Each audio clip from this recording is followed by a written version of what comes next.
ኤርትራ መሬቷን እንጂ ህዝቧን አንፈልግም የሚለው አሰራር የት እንዳደረሰን እናውቃለን። የት ነው ደረሰው? ከመሬት ውጪ ከህዝብ ውጪ መሬት የለም፣ ፋይዳ የለውም። የመጨረሻ ውሳኔም የህዝቡ ነው ብለን እስከምን ድረስ ግን የሰላም አቅጣጫን ተመልክተናል ማለት ነው። እኛ የግድ ሁሉም ሰው የሰላም አቅጣጫ መከተል አለበት ብለን አንል። እኛ ጦርነትን በቴሌቪዥን አይደለም የምናውቀው። እኛ ጦርነትን በወሬ አይደለም የምናውቀው።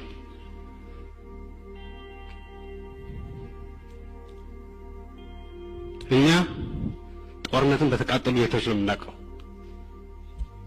ባለቀ ህዝብ ነው የምናውቀው። በተጨፈጨፈ ወጣት ነው የምናውቀው። ከእንግዲህ ወዲያ እዋጋለሁ የሚል ካለ መንገዱን ጨርቅ ያርግለት። እኛ እንዋጋም። በቅቶናል፣ ሰልችቶናል፣ መሮናል።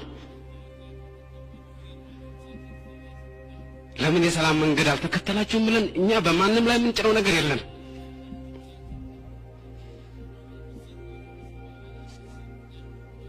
የኤርትራን ህዝብ አንበረከካለሁ የሚል ካለ መንገዱን ጨርቅ ያርግለት። እኛ በዚህ ጨዋታ ውስጥ የለንም።